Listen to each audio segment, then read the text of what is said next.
Vous dites dans votre ouvrage, à la page 124, je lis rapidement, parce que c'est ce à quoi je faisais allusion, vous dites « D'autant plus qu'ils n'ont présenté aucun complice à la barre. À supposer d'ailleurs que le délit soit constitué, le député n'était pas fautif, car bien malin qui réussirait à recenser tous les Centrafricains qui souhaitent aujourd'hui la chute du régime de Touadéra. Se pose par ailleurs la question de savoir si faire un putsch contre un type qui a usurpé la souveraineté nationale peut être assimilé à un coup d'État. Est-ce que ce n'est pas appelé indirectement à un coup d'État contre Touadéra? Pas du tout. Il faut, comme disent les jeunes, contextualiser les choses.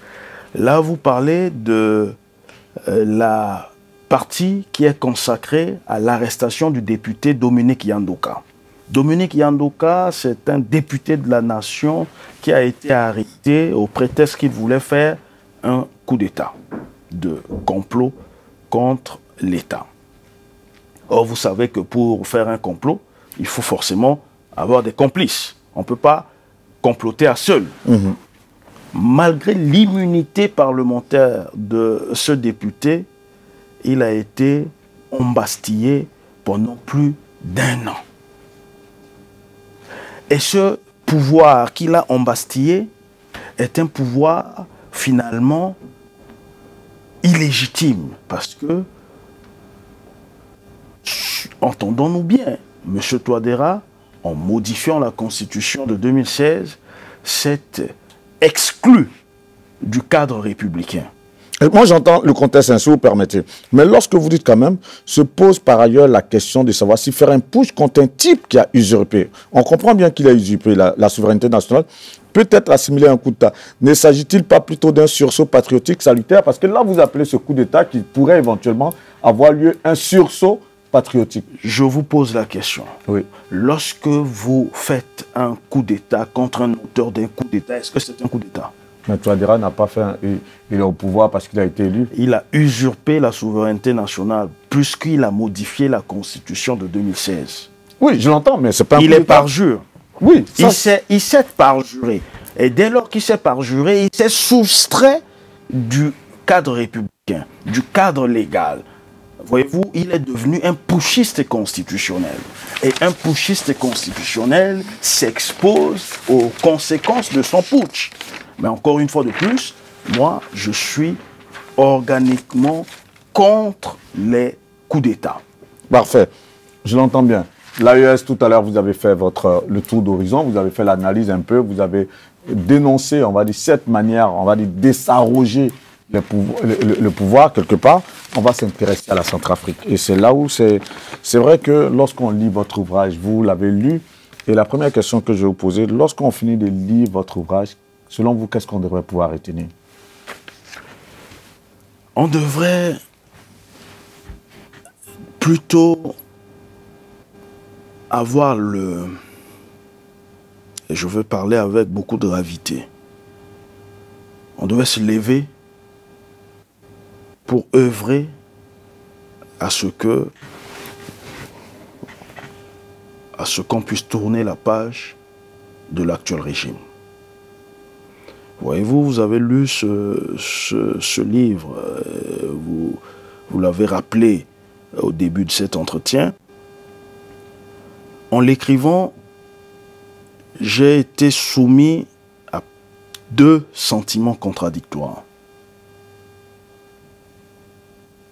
Le plaisir de montrer le vrai visage de ce personnage qui a abîmé notre pays, qui a passé son temps à trahir l'espoir que le peuple lui avait placé, mais aussi la gravité du moment. J'ai eu le sentiment pendant tout le temps qu'a duré la rédaction de cet ouvrage que nos compatriotes qui ont été fauchés à cause de l'irresponsabilité de ce régime-là regardaient par-dessus mes épaules mon manuscrit et m'interrogeaient: qu'est-ce que nous avons fait au bon Dieu pour mériter un tel chef d'État? Voyez-vous, le président Touadéra avait toutes les cartes en main. c'était la première fois depuis plusieurs années dans notre pays qu'autant d'hommes politiques s'alignaient, s'arrangeaient derrière une personnalité. Même son challenger du second tour de la présidentielle de 2016, M. Anissé Georges Deleguélé, lui a apporté un soutien. Il a parlé de l'union sacrée. Et pourtant, Deleguélé était favori. Était favori pour gagner. Dès lors que le pouvoir a été confié à Touadéra, Deleguélé a reconnu son régime et s'est disposé à l'aider à avancer. Malheureusement, Touadéra s'est contenté des slogans. Et ce qui l'intéresse, en réalité, c'est d'assouvir ses bas instincts. C'est d'assouvir les besoins de son bas-ventre en multipliant les conquêtes féminines. Vous avez même dit qu'il nomme ses maîtresses comme ministre. Absolument. Dans son gouvernement, il y a plusieurs de ses maîtresses. C'est comme cela. C'est le côté jouissif du pouvoir qui l'intéresse, malheureusement. Mais lorsqu'on dirige un pays, excusez-moi, vous avez dit aussi dans cet ouvrage, et selon Africa Intelligence, le président Alassane Ouattara est invité à déjeuner du moins en tête-à-tête avec le président français Emmanuel Macron. Selon vous, au vu de la situation politique aujourd'hui en Côte d'Ivoire, qu'est-ce qui pourrait découler, on va dire, d'une telle rencontre qui, encore une fois de plus, se fera en tête-à-tête, sans les conseillers, sans les moindres témoins, selon en tout cas Africa Intelligence? Merci.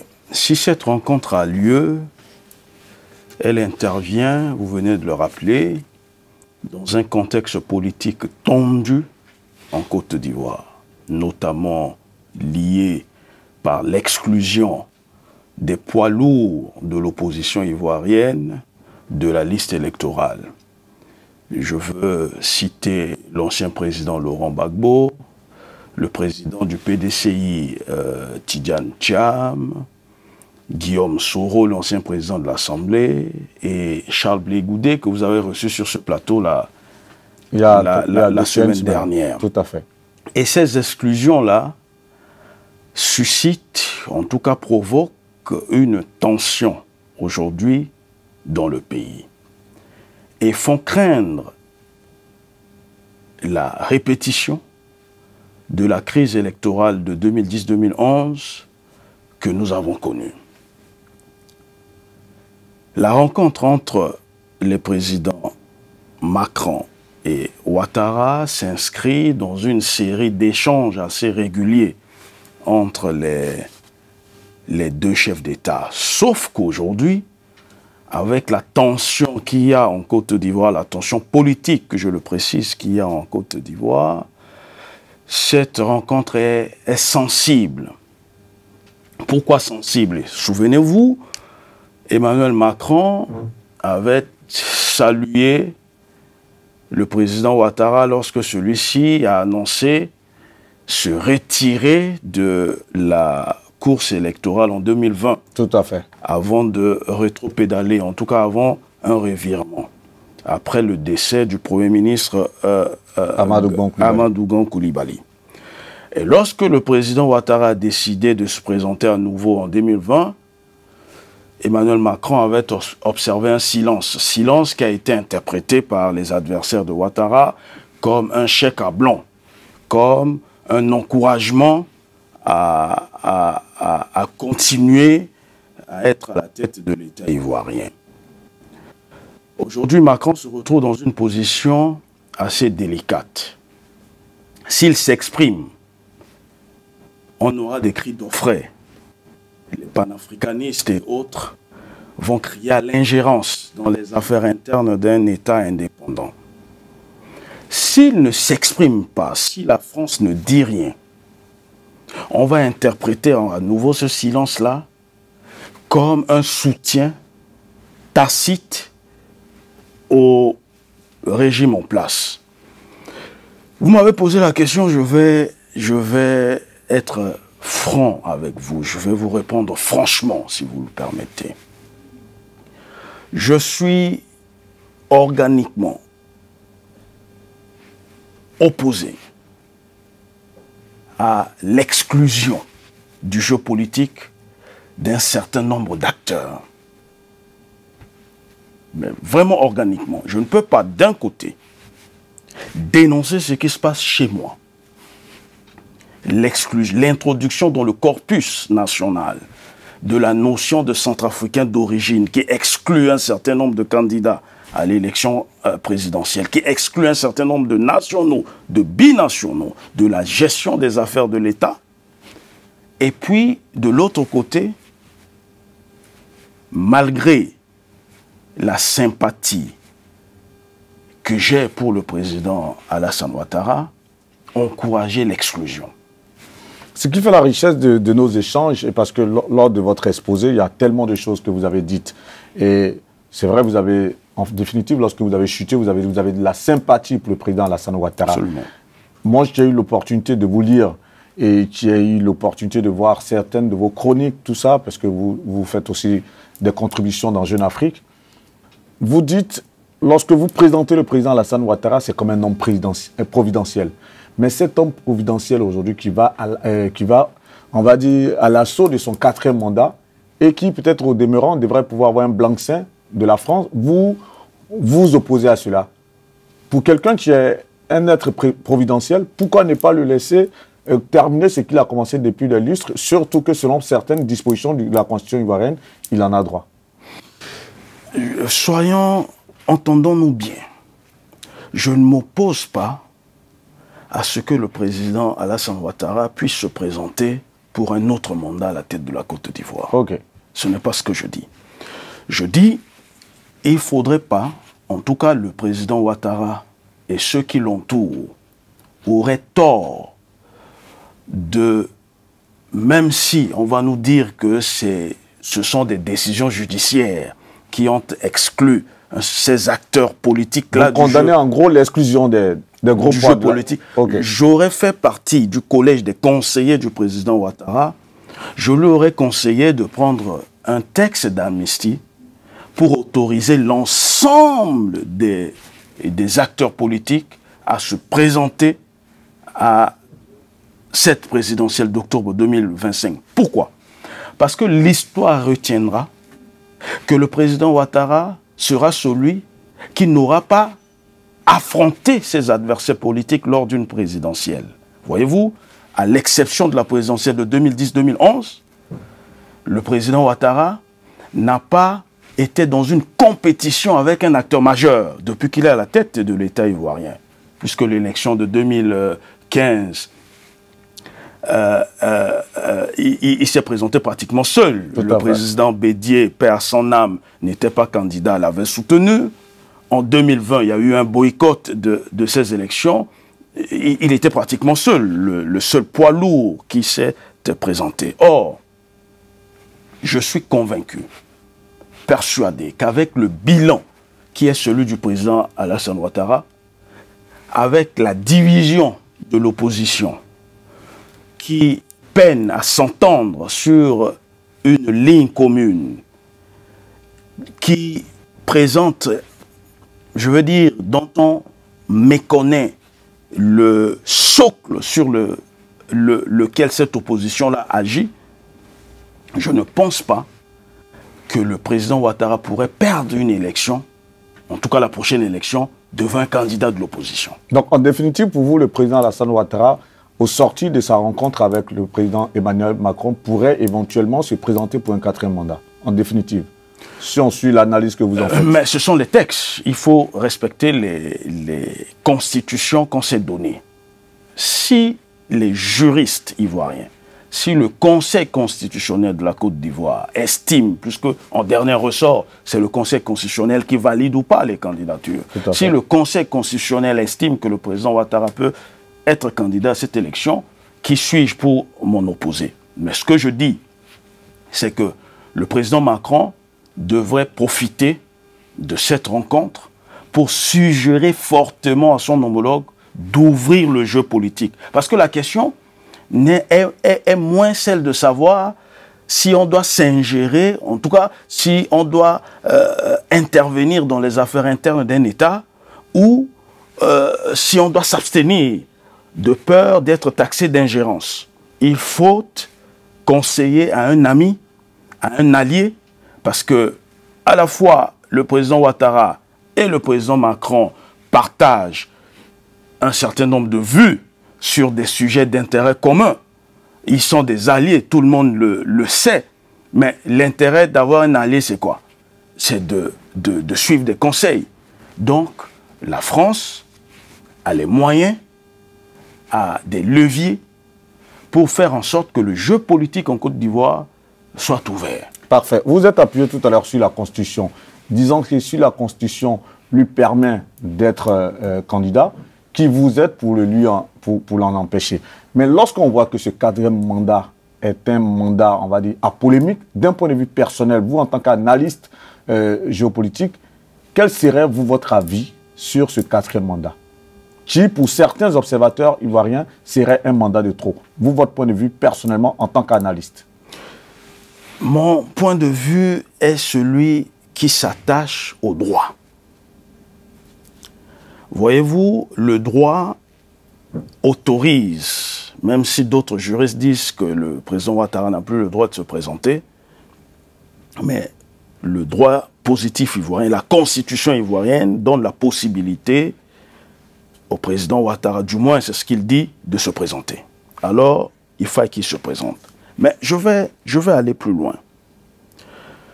La limitation du nombre des mandats qu'on a institués dans nos constitutions devait tenir compte des réalités de chaque pays. Ce n'est pas parce qu'en France, aux États-Unis et ailleurs, il y a des limitations de mandats que nous devons automatiquement suivre cet exemple-là. C'est ce que moi je dis. Maintenant, lorsque dans un pays comme la République centrafricaine, et on en parlera, tout à fait, un pays qui a connu des décennies d'instabilité, et lorsqu'un chef d'État qui depuis 10 ans est là, ne fait rien, en sachant que notre Constitution exclut en tout cas instaure la limitation du nombre de mandats et exclut la modification de cette disposition. Mais c'est qu'a pu faire le président Touadéra en violation de cette Constitution.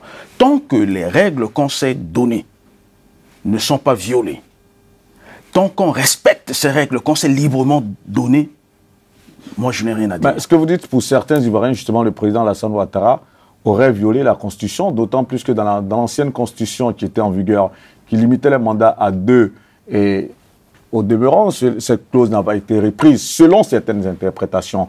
Et lorsqu'on voit que le verrou de l'âge, tout ça a été sauté, des choses qui ont été taillées sur mesure pour les 3 goléadors, certains observateurs et certains hommes politiques le disent.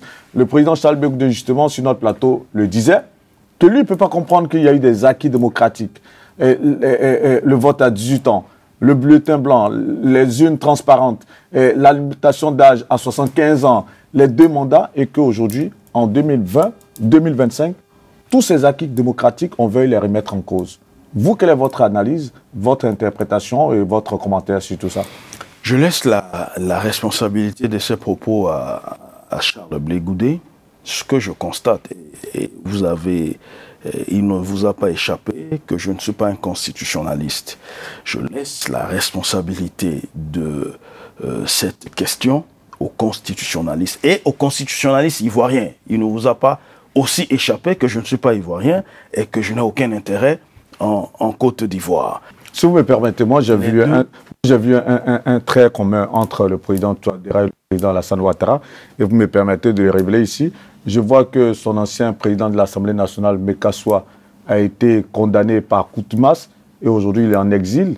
Ce qui a été le cas du président aussi de l'Assemblée nationale en Côte d'Ivoire, Guillaume Soro. En tout cas, ce parallèle-là, il ne m'a pas échappé. Heureusement que comparaison n'est pas raison. Ce sont 2 situations complètement différente. Parce que... Dans quel sens? Dans tous les sens du terme, puisque le président Mekasso a été exclu à la demande des Russes de Wagner, parce que Mekasso était à cheval sur le respect de la Constitution. Il y a l'article 80 de la Constitution de 2016 qui a institué un mécanisme simple. C'est que avant l'octroi des permis, de tout permis forestier, minier et autres, le dossier doit passer à l'Assemblée nationale. C'est l'Assemblée nationale qui, après délibération, autorise. Sauf que les Russes de Wagner, en arrivant, n'ont pas voulu que cette disposition constitutionnelle soit respectée. Donc, ils se sont mis en tête de combattre Mekasso.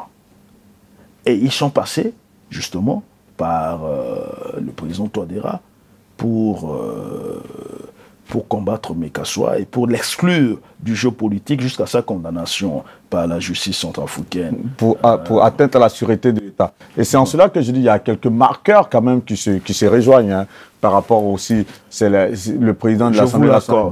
Voilà, tout à fait, c'est un peu cela. Moi, c'est ce que j'ai retrouvé. Mais outre ces faits qui se retrouvent ça et là, sincèrement, je vous ai posé la question tout à l'heure en vous demandant, lorsqu'on finit de lire cet ouvrage, qu'est-ce que vous souhaitez qu'on retienne? Moi, j'ai retenu beaucoup d'amertume. Personnellement, beaucoup d'amertume. Et je vous parlais tout à l'heure de la prouesse glaçante. Ce sont des choses, vous qui allez suivre cette interview, si vous avez l'opportunité d'avoir l'ouvrage de M. Adrien Poussou, Touadéra, l'homme qui abîma son pays, vous allez être pris de beaucoup de compassion pour le peuple centrafricain. Je le dis avec tout le cœur, parce que tout le temps où je lisais cet ouvrage, j'avais le cœur qui saignait. Les descriptifs sont effroyables. Comme si on avait affaire à un peuple assiégé, un peuple laissé pour compte. Et lorsque tu vois on voit les documentaires, le pays en ce jour, je ne sais pas si c'est toujours le cas, dans les documentaires que j'ai vus, est occupé aujourd'hui à 2/3 par des miliciens. C'est toujours le cas? Absolument. Le pays est assiégé. 2/3 de miliciens qui contrôlent l'or, et on dit... Bon, essayez de faire un descriptif, résumé de ce qui prévaut en Centrafrique. Parce que moi, je ne pourrais pas être le porteur. J'ai lu l'ouvrage, mais si vous devez faire un descriptif, vraiment quelque chose de synthétisé, vous avez peut-être 5 minutes même, parce qu'il y a tellement de choses. Quand je vois la crise, parce que je suis allé même un peu très loin avec la crise en 2013, où il y a eu l'opération Sangari avec le président Hollande, où il y avait les Séléka, les anti-Balaka, plein de choses, jusqu'à ce que de crise en crise, en 2016, Touadéra vienne au pouvoir, tout ça, et qu'aujourd'hui le pays soit occupé par 2/3, et lorsqu'on voit les infrastructures routières sont inexistantes pour parcourir, c'est-à-dire partir d'une ville à la capitale, les gens ils font 2 jours, et lorsque vous voyez les voies, regardez des documentaires sur la Centrafrique. Sincèrement, c'est pour ça que je disais tout à l'heure, il n'y a pas lieu, je le dis avec tout le respect que j'ai pour la Centrafrique, c'est dommage qu'on ait abandonné ce pays, il n'y a pas de comparatif. Lorsque tu vois la Côte d'Ivoire aujourd'hui, c'est vrai, on a beau reprocher beaucoup de choses au président Alassane Ouattara, mais sincèrement, on se croyait entre le jour et la nuit, pour tout dire. Parce que cet ouvrage, il est trop saisissant par rapport aux images, par rapport... Et j'ai l'impression que le peuple il est abandonné, j'ai l'impression que ce pays il est abandonné. Et je pense que ce cri de cœur, c'est pour ça que j'ai appelé cet ouvrage un cri de cœur, ce cri de cœur que lance M. Adrien Poussou, j'espère qu'il sera compris au-delà de nos petites perceptions de la chose. Parce que même lorsqu'on voit l'intervention, moi je l'ai vu dans le documentaire, j'ai eu l'impression même que la France avait abandonné ce pays. Parce que lorsqu'ils viennent, on désarme les Séléka, mais on laisse les anti-Balaka, et après... on se retrouve dans... Et aujourd'hui, les gens sont laissés pour compte. Monsieur Poussou, si vous avez vraiment, si vous devez synthétiser et puis nous refléter la réalité en prenant en intrigue votre ouvrage. Voyez-vous, les problèmes sont si divers et multiples que je ne sais pas par quel bout commencer. Vous parlez de l'absence des routes. Mon village de Bangassou se trouve à 750 km de Bangui. en saison pluvieuse telle que maintenant, là, pour aller à Bangassou par la route, il faut faire 2 mois. 2 mois. Voyez-vous? Le pays connaît une crise majeure. Notre pays traverse la crise politique, économique, financière, sociale, la plus grave de son histoire depuis les indépendances, à l'heure où on se parle. À cause de l'absence, en tout cas de la non-gestion de l'État par ceux qui sont censés offrir un strict minimum à notre peuple qui souffre. Le pays est abandonné à lui-même. Vous avez dit quelque chose ici qui m'a interpellé, que vous avez eu l'impression que même la France a abandonné ce pays, mais il n'est pas de la responsabilité de la France de sortir notre pays de l'ornière à notre place. Il est de notre responsabilité. Non, j'ai illustré avec le cas des Seleka et des Anti-Balaka. Parce que là, lorsqu'on voit dans le documentaire, lorsque je m'arrête sur cette séquence, je me dis en ce moment-là, l'opération Sangaris qui était à même de désarmer les deux factions, a désarmé une seule partie. Et lorsqu'après, on laisse les autres armées qui viennent malheureusement massacrer les Seleka, et qu'on se retrouve dans un no man's land, c'est un abandon. C'est tout cela que le président Touadéra a promis balayer, puisqu'il a fait campagne sur la promesse de restaurer la sécurité, de ramener la paix, la cohésion nationale, la stabilité dans le pays. Cela fait 10 ans, mais on a l'impression que rien n'a changé. On a plutôt régressé. Voyez-vous, il a ramené les miliciens de Wagner, les mercenaires de Wagner, qui sont en train d'exploiter nos ressources naturelles. Hein? Ces mercenaires-là qui pillent, qui montrent un visage de bestialité jamais égalé dans notre pays, et qui sont payés à prix d'or. Mais pour quel résultat? Plus de 2/3 du territoire national échappe au contrôle de l'État, ce qui oblige M. Touadéra à signer des supposés accords de paix avec les groupes armés. Alors on se pose la question, mais à quoi ça sert de continuer de payer les Wagner à prix d'or et puis de signer des accords de paix avec les groupes armés en espérant ramener la paix et la sécurité au commun des Centrafricains? Voyez-vous? Donc, ce qui se passe, cet ouvrage-là, pour ne parler que de cet ouvrage, c'est effectivement un cri de cœur, mais j'ai voulu aussi interpeller la communauté internationale. La communauté internationale qui viendra jouer les médecins après la mort. Une fois que l'irresponsabilité des actuelles autorités de notre pays vont nous conduire à une situation explosive, parce que l'exclusion, je l'ai dit au début de cet entretien, n'engendre que la contestation, et la contestation amène l'instabilité, et l'instabilité ne peut pas permettre le développement. La communauté internationale viendra nous dire qu'elle ne savait pas. Or, la crise vers laquelle nous tendons risque d'être une crise beaucoup plus importante que celle que nous avons connue en 2013. Voyez-vous, les massacres auxquels vous faites allusion de 2013 ne seront rien, seront moindres devant les massacres qui nous attendent là.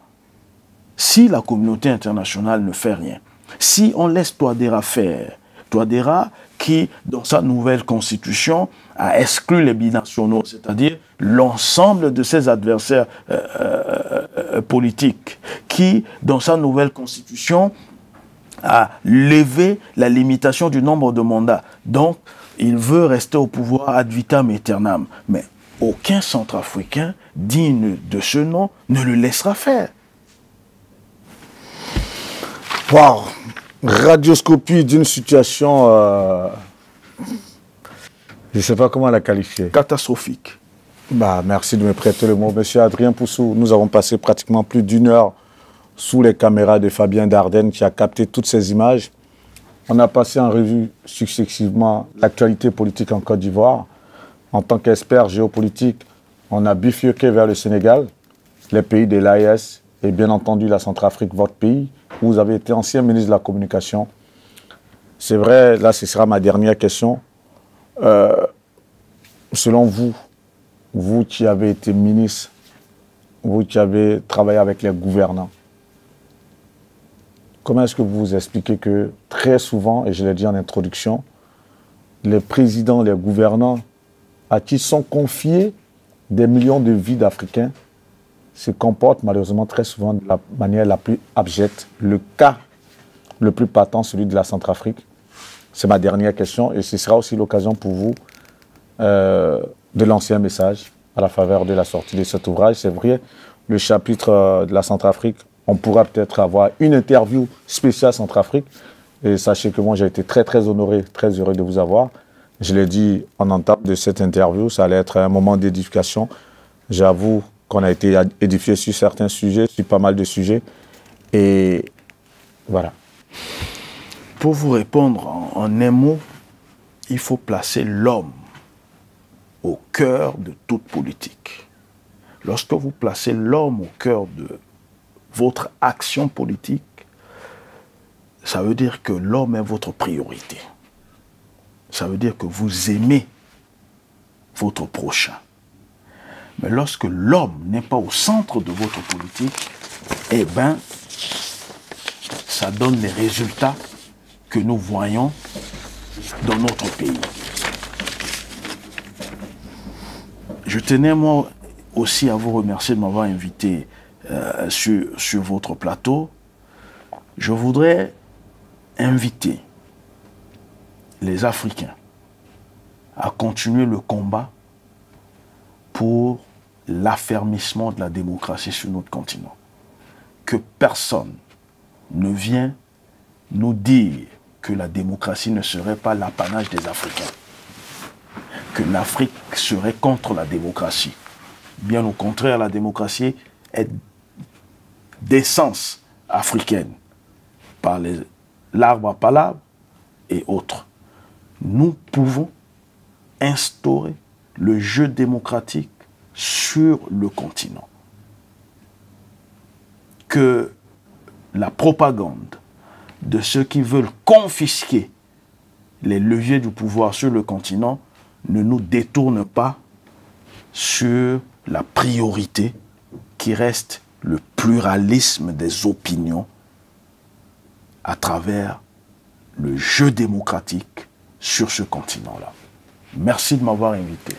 Merci beaucoup, M. Adrien Poussou. Ça a été un plaisir pour nous de vous avoir sur notre plateau. Les enjeux en Afrique, que ce soit en Côte d'Ivoire, au Mali, au Burkina, au Niger, en Centrafrique, les enjeux sont nombreux. Ça part des élections inclusives, ça part des enjeux de développement, ça part aussi de la sécurisation de nos différents pays. Et face à tous ces enjeux, nous avons eu pour invité M. Adrien Poussou, ancien ministre de la Communication de la Centrafrique. J'ai été très heureux, en tout cas, de conduire cette interview. Je voudrais profiter pour vous dire grand merci, encore une fois de plus, à tous ces abonnés de la chaîne YouTube actupeople.net. Et vous qui avez aujourd'hui la possibilité surtout de nous soutenir en faisant des dons. La dernière fois, j'ai fait un direct de 3 heures de temps où j'ai eu, où ActuPeople a eu 100 € de dons. Je voudrais vraiment vous dire merci. Vous pouvez le faire en commentaire. En commentaire, vous avez juste le signe $, le S, pour dire que vous pouvez faire des dons. Ça peut être 2 €, 3 €. Ça nous permettra d'avoir en tout cas des productions aussi attractives, des productions aussi bien montées et dynamiques. Le cas de cette production qui a été réalisée par Fabien Dardenne, à qui nous disons grand merci. C'était Guillaume Vergès, le compte d'actupeople.net. Que Dieu vous garde et à très bientôt pour une autre interview. Merci.